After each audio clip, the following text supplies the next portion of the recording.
Hello viewers, welcome back to my YouTube channel. আজকে আমি তৈরি করব নুডলস দিয়ে মজাদার একটি পাকোড়া রেসিপি। খুব সহজে ঘরে থাকা উপকরণ দিয়ে এই রেসিপিটি তৈরি করা যায়। কোনো রকমের কোনো ঝামেলা নেই এবং খেতেও কিন্তু খুবই মজাদার এই পাকোড়াটি। তো চলুন দেখে নেওয়া যাক নুডলস দিয়ে মজাদার এই পাকোড়া রেসিপিটি। পাকোড়া তৈরি করার জন্য এখানে আমি ম্যাগি নুডলস নিয়েছি 2 প্যাকেট। এরপরে চুলায় আমি একটা কড়াই বসিয়ে তাতে পানি গরম হতে দিয়েছি। পানি এই পর্যায়ে আসলে এরপরে আমি নুডলস সেদ্ধ হতে দিয়ে দিলাম। নুডলসগুলো অতিরিক্ত সেদ্ধ করা যাবে না, জাস্ট সিদ্ধ হলেই নামিয়ে নিতে হবে। বেশি সিদ্ধ করলে পাকোড়াটা কিন্তু ভালো হবে না। আমার নুডলসগুলো সেদ্ধ হয়ে গেছে। এ পর্যায়ে আমি নুডলসগুলো নামিয়ে নেব। একটা স্ট্রেনারের উপরে আমি নুডলসগুলো ঢেলে নিচ্ছি। ঠান্ডা পানি দিয়ে নুডলসগুলো ধুয়ে নেব যাতে অতিরিক্ত সিদ্ধ না হয় এবং নুডলসটা ঝরঝরে থাকে।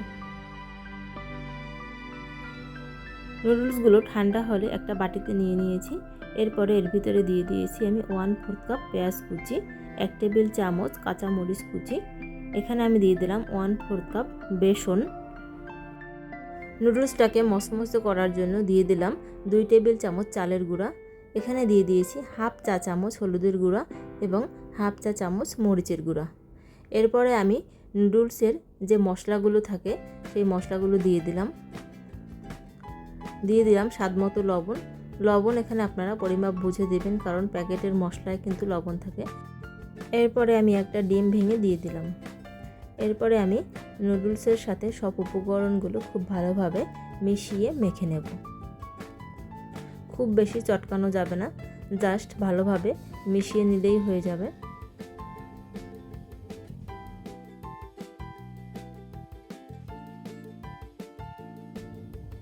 আমার নুডলসগুলো মাখানো হয়ে গিয়েছে। একটা প্যান বসিয়ে দিয়েছি এবং তেল গরম হতে দিয়েছি। তেলটা গরম হয়ে গিয়েছে। এ পর্যায়ে আমি পাকোড়াগুলো বানিয়ে দিয়ে দিচ্ছি। চুলার আঁচ অবশ্যই এ সময় মিডিয়াম টু লো আঁচে রাখতে হবে, হাই হিট দেওয়া যাবে না, তাহলে পাকোড়াগুলো উপর থেকে পুড়ে যাবে এবং ভিতরটা কাঁচা থেকে যাবে। যে কোনো পাকোড়া ভাজার সময় চুলার আঁচ অবশ্যই মিডিয়াম টু লো আঁচে রাখতে হয়, কারণ না হলে পাকোড়াটা মচমচে হয় না। একটু সময় নিয়ে পাকোড়াটা ভেজে নিতে হবে। আমার পাকোড়াটা ভাজতে 5 থেকে 6 মিনিট লাগতে পারে। এভাবে উল্টে পাল্টে পাকোড়াগুলো আমি একদম লাল লাল করে ভেজে নেব।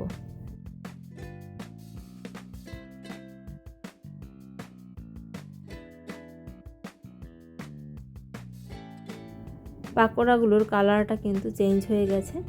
আর একটু নেড়েচেড়ে ভেজে আমি পাকোড়াগুলো নামিয়ে নেব।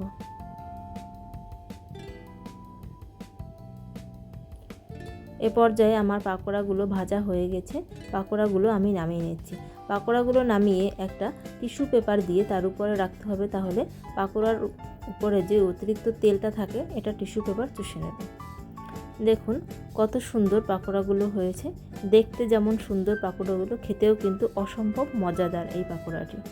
আপনারা এভাবে বাসায় ট্রাই করবেন এবং আমাকে কমেন্ট করে জানাবেন কেমন হয়েছে। আমার পাকোড়ার সাথে যে টমেটো সস এর রেসিপি আমার ইউটিউব চ্যানেলে দেওয়া আছে, আপনারা চাইলে দেখে নিতে পারেন। আমি এর লিঙ্কটা ডেসক্রিপশন বক্সে দিয়ে দেব। তো আমার এই বিকেলের নাস্তায় মচমচে নুডলসের পাকোড়া যদি আপনাদের ভালো লাগে তাহলে অবশ্যই আমার চ্যানেলটি সাবস্ক্রাইব করে আমার পাশে থাকার অনুরোধ রইল। এতক্ষণ ভিডিওটি দেখার জন্য সবাইকে অসংখ্য ধন্যবাদ।